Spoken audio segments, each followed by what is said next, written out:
Hey guys, it's Lucky Star and welcome back. I was just talking about the sort of campaign that I'm running for D&D if you're interested. So, as I was saying, so Yellow has made his Mordenkainen's magnificent mansion. It's a long sort of name. He's made it a replica of the one he's built. So it's absolutely outrageous. It's got like 3 different wings, a library, kitchen, pantry, build. He's got a sauna, a coliseum, an arena is so big. The arena is on like the top bit is the sparring thing. So if that's the thing, it goes like that down, like 8 levels. It's got barracks, and you can hold up to like 100 people in there comfortably. Each one has a personal servant, so it's pretty good. Everything's really detailed, and it took me about an hour to 3 hours to write up all the stuff that was involved in this, because it's an exact replica. I need to get the entire details about it down so I can go, okay, well this is how it looks here. So it took me ages, but in the long run it's going to be a lot more interesting. So I've just finished writing up my fighter, who will be the leader of the Hunters Guild, which is something I recently just sort of created. Hunters Guild, or let's take, if you're familiar with Critical Role, that's sort of the place it was sort of derived from. So yeah, you've got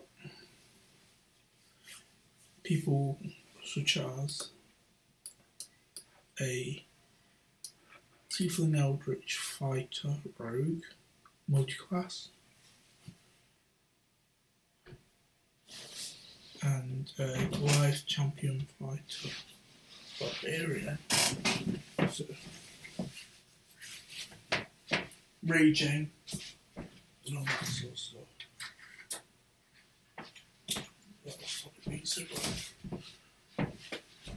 Yeah, I'm not sure it's hot.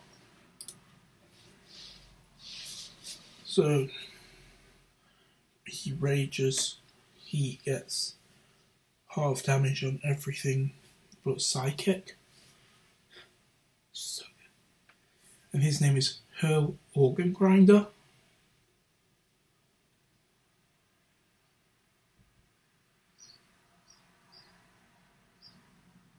And the Tiefling's name is Hatay Firespeaker. Yeah, so I've basically taken the inspiration from the Slice Take and brought some of that into my own world, such as contracts being magically binding. It's Monster Hunter, you get discounted shops. However, you have to go through enough training to level up, and you have to take the observant feat and that sort of thing, so that I believe it's called the observant feat. 1 second.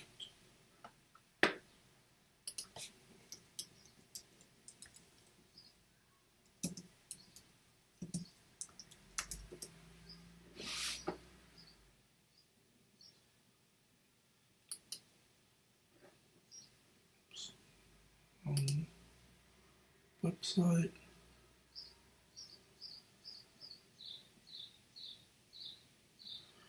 Yeah. So it's called the observant feat, and you basically are able to read lips. That's the main point. You get an increase in wisdom or intelligence up to level 20. Like, up to 20 basically, so up to +5 is your bonus.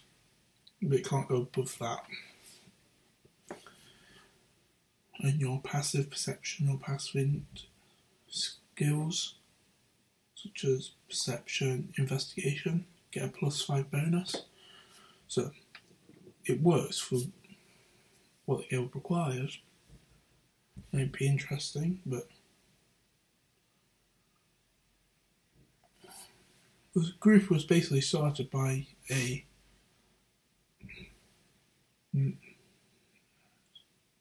man who he and his friend were adventuring and they slew an ancient red dragon.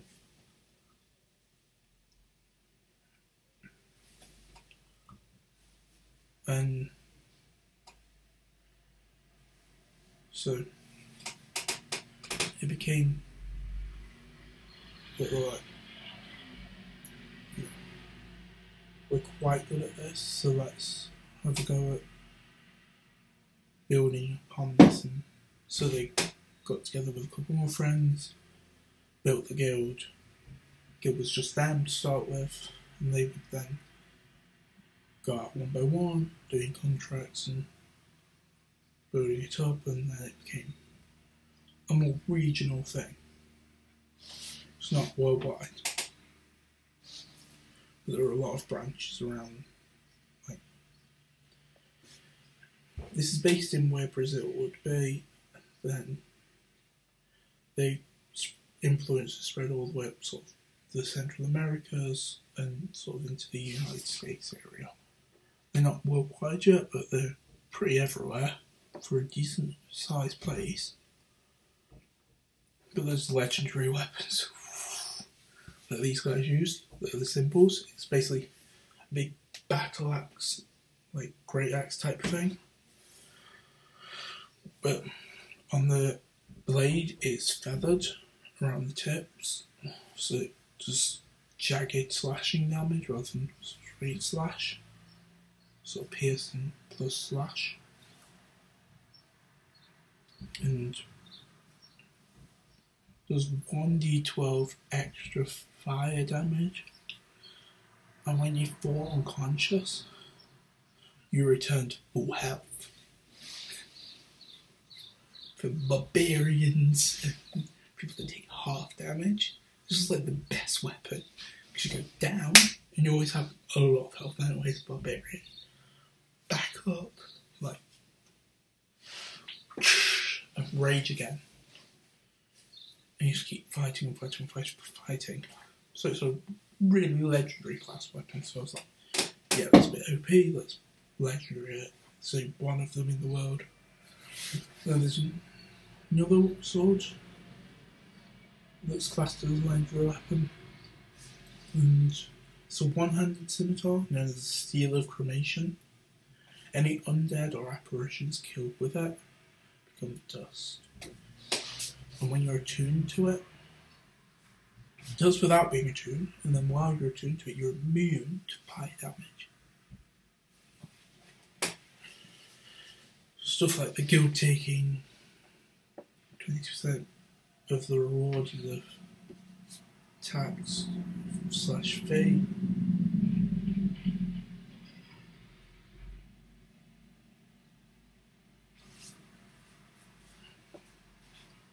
The symbol is basically this axe, which is known as a phoenix wing. So you see the axe is like that, sort of this way, and the sword is coming down this way. That's basically the symbol for it. I just haven't got around to drawing it yet.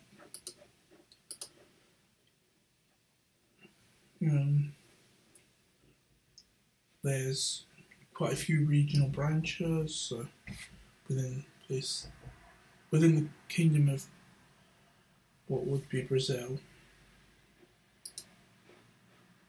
it's basically there's 5 or 6 of these guilds, which is quite a large area. make sure to cover most of the area of that kingdom. And then there's ones that are in Central Americas. There's like 2 there, and there's 5 or 6 in the United States. And once every couple of years, all of these leaders of the branches, known as headmasters, will gather together, talk about what fulfill contracts they've managed to do in terms of quantity. Like, oh, you've done 300 contracts within this last couple of years, we're doing quite well. However, we've failed 6 or 7.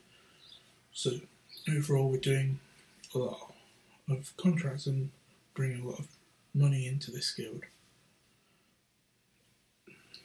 We've got these members that are showing good promise. Could they be promoted into another position, maybe going off and saying, look, you're doing very well, go set up another guild location somewhere else, and that sort of thing.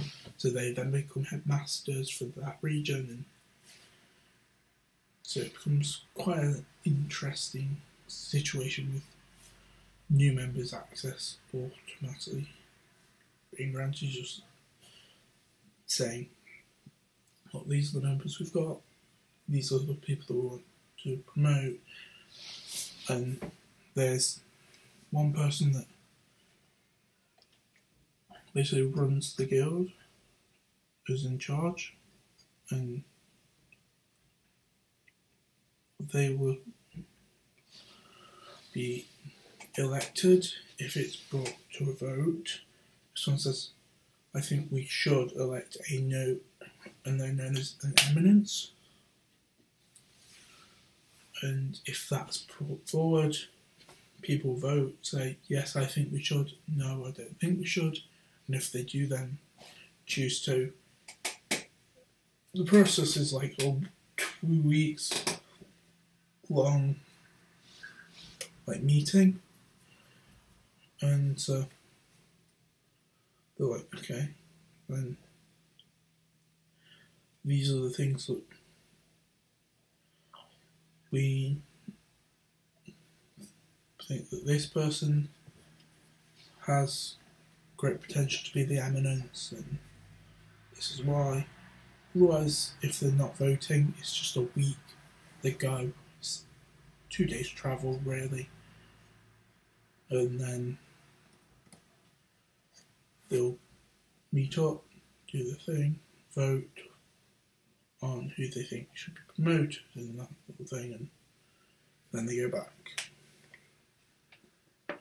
However, speaking of guilds, rather than a 20% tax / fee that the hunters take, the assassins and the Moon Knight Corps both take 30% as their tax / fee. So, interesting. Yeah. Although, that dude is so boss. He's an arcanist, so he's an enchanter. So he's got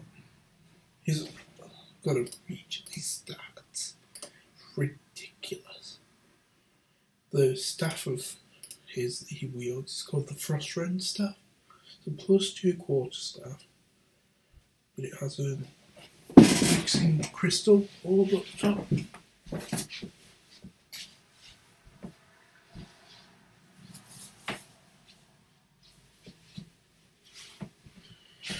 And basically allows him to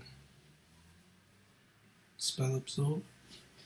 Its DC is the caster's DC, but you have to make an Arcana check. Oh. Yeah, his Arcana is +11, so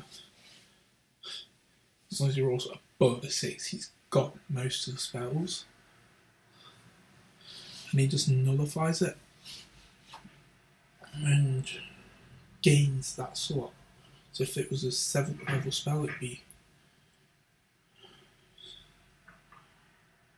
probably somewhere like 18, 19 they'd have to make. Rolls, you roll 10, like, okay, that's 21, I get that 7th level slot for myself. It's very powerful. Once per day, using this staff, you can use a 1st level spell slot to become immune to one of the types of damage: acid, necrotic, lightning, fire, or cold. So it's pretty good, and they regain a short rest. So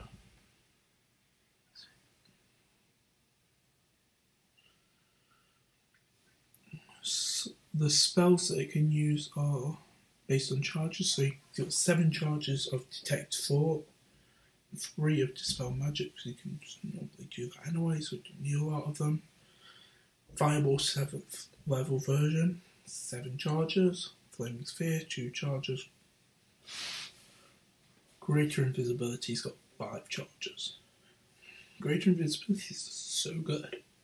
I don't know why more people don't use it, because it's the invisibility where you can use an action or a spell while maintaining the invisibility, and that has 5 charges. Dimension Doors 4, Geas 2, Lightning Bolt 7th level version, 7 charges. Teleport 5 charges. Plane Shift 7 charges. Telekinesis 5 charges. Water Fire 4 charges. And you can use an action to cast one of the following spells without using any charges: Arcane Lock, Detect Magic, Enlarge Reduce, Light, Mage Hand, or Protection from Good and Evil. And so that's really good as stuff. And his robes, called Robes of Mage's Gift. Whilst wearing this, your AC is 10, which is base, plus proficiency, plus spellcast modifier. For him, it's intelligence.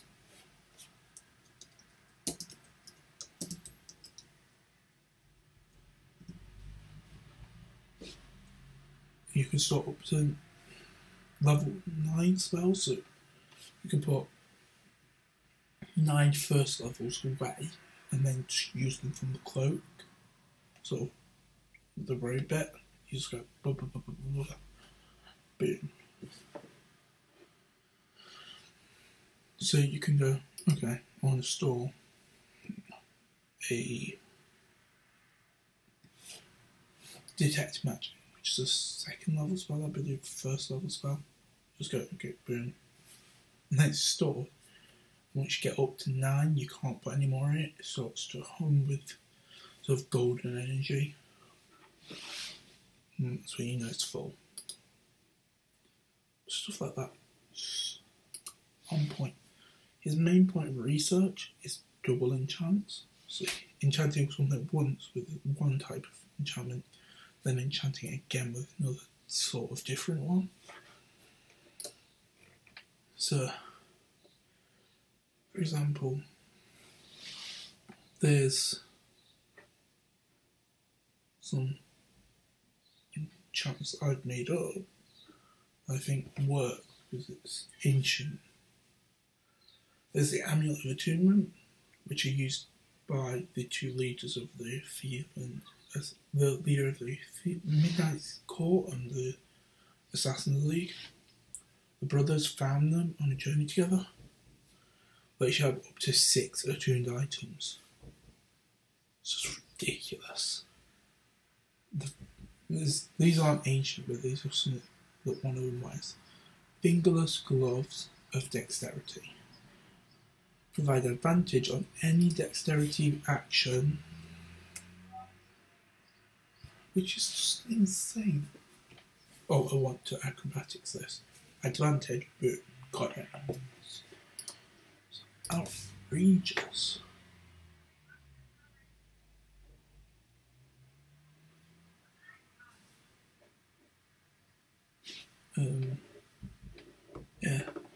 really it. But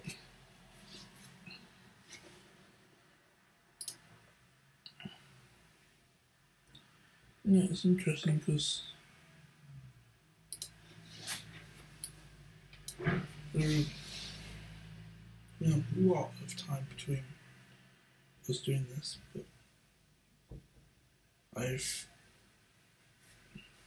really enjoyed making all these characters, telling this story. And one day maybe we'll stream it. If you want to check out one of the PCs, he does a lot of Blizzard and WoW based content, and does vlogs where he talks about different things. Name's Daniel Blatherwick. Just look it up on like YouTube or whatever. It might be a different name under his YouTube. Let me just look it up. Just prove I'm not being a liar.